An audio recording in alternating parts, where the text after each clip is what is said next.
Hey everyone, this is Jane with Herbal, and in this video, I'm going to share some information with you on a lovely palm called saw palmetto. Now, this is a plant that I am fairly familiar with, but I don't have a lot of personal experience using it for myself, because if you know anything about herbal remedies and natural medicine, then you know that saw palmetto has a special affinity for the male prostate. So the information that I'm going to share with you is not meant to be medical advice. This is just meant to entertain and educate you. So as always, do your own due diligence and research when it comes to using plants, plant medicine, and natural remedies for yourself and your family. Now, saw palmetto grows wild mostly throughout Florida. So you can tell the kind of temperature that it likes, and it's not typically successfully cultivated. In fact, it takes a few years for a saw palmetto to get established, and it has very extensive root systems. So once it's established, it's really, really difficult to transplant. So this is something that if you have a saw palmetto plant in your yard or in your area, if you're living, especially in Florida, but it also grows in places like Georgia and South Carolina. For commercial use, it's harvested out in the wild, mainly in Florida. So if you live there, it'd be cool to drop a comment. Let me know, do you have a saw palmetto plant in your yard? And do you do anything with it as far as utilize the berries? Because that is where the medicine is in the saw palmetto berries. Now, there's a deep, rich history with saw palmetto. The Native Americans used it for food. They used it for urinary tract infections, and they used it also for reproductive health. And of course, because it's a berry, wild animals love it, in particular, animals like bears and raccoons. In places where it grows, this is a staple food for them. Now, it is used as a food, but it's pungent, it's bitter, and it's just not a typical use for modern humans as far as for a food. But it is used definitely commercially in herbal remedies for many different things. Now, the saw palmetto plant, it is a longevity plant.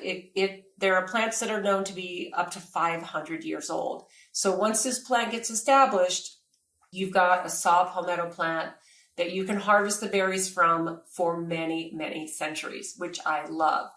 Now, some of the health benefits that it's really well known for are in particular what it does for the male prostate. In fact, my dad formulated a beautiful tincture using saw palmetto along with a few other herbs, and in particular they are gravel root, uva ursi, nettle, pygeum, and horsetail. And this is a beautiful tincture we've been making now for almost 50 years. And this, obviously with its name, is for use with for keeping the male prostate healthy. And this is something my husband's been using for a long time. And now both my sons are in their 40s, and this is something that they have also started using to help keep the male prostate healthy, because as a male ages, just like with the other things as women age, there are things that are typical, like for men, having frequent urination, hair loss, and an enlarged prostate. Unless we pay certain close attention, this is some of the things that just kind of happen as we age. So this is what it's probably most known for, is what it does for an enlarged prostate. It's also well known for its anti-inflammatory properties, and in particular in the urinary tract. And it's known for preventing and slowing down hair loss. So we've had many people over the years ask us, many women, can women use your prostata tincture as well? And the answer is yes, of course. The two main herbs that are in there that are great for women if you're experiencing some hair loss is, of course, the saw palmetto and the horsetail. Very well known for helping to slow down hair loss. Now, of course, this is a plant I believe that needs to be studied a lot more, because I believe that a lot of the men I've talked to and the things that they've experienced using saw palmetto have been very, very, very good. And it's a little bit interesting to go do some research and to get all the negative things, or just to get the fact that maybe they don't do anything. But here's the thing. I think that there's just deep, rich history that's passed down generation to generation. And when we pay attention to things like our diet, our stress levels, the things that we drink or we don't drink, and in particular, I'm talking about alcohol, which is basically a neurotoxin. It's not good for you. It wreaks havoc on all the systems in your body. If we pay attention to those things, we add these gifts from Mother Nature, our body responds in like. So I believe that there needs to be a lot more studies so that as modern humans, we like to see things that are scientific. We like to see clinical trials. We like to see all these things. And I believe we're in an era where this is starting to happen, where people don't want to go on medications that have all kinds of negative side effects, even though it might provide a positive benefit, then you've got all these negative benefits.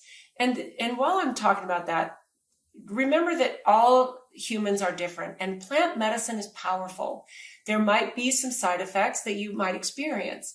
So whenever, my best suggestion, if you have questions, you're on different medications, you have different health issues, get with a functional medicine doctor. Go over the things that you're taking. Go over what your lifestyle is, and then go over what are your options of natural herbal remedies that you can add into your health routine. I know that from what my husband reports from using the Prostata, that it absolutely changes. He used to get up 2 or 3 times a night. Now he gets up none. Unless he's had a whole lot to drink, he's been hydrating, right before he goes to bed, he's drinking a lot of water. Then of course he's going to usually get up in the middle of the night for that. But for the most part now, he does not get up in the middle of the night to use the bathroom, because this is one of the benefits of this beautiful blend of herbs that my dad formulated into our Prostata. So I'd love to know what you think about the saw palmetto plant. Do you use the berries? I know that there's some places you can get the dried berries and maybe brew them into a tea, or what would you use them for? Because I know that it has been used for food. And there are some people who really have the taste for things that are maybe a little pungent, maybe a little bit bitter. But this is something that I think is a well-known plant, but it's also little known as far as going out, identifying it, and actually wildcrafting or growing it in your yard. It's not something I've ever seen in Utah because it just doesn't have the climate to grow it. So let me know what you think about the beautiful saw palmetto. I think it's one of those beautiful tools to have in your herbal tool chest to help keep the man, or yourself, if you're a guy, to help keep you healthy and fit as you age. So thanks so much for tuning in today, guys, and we'll see you on the next one.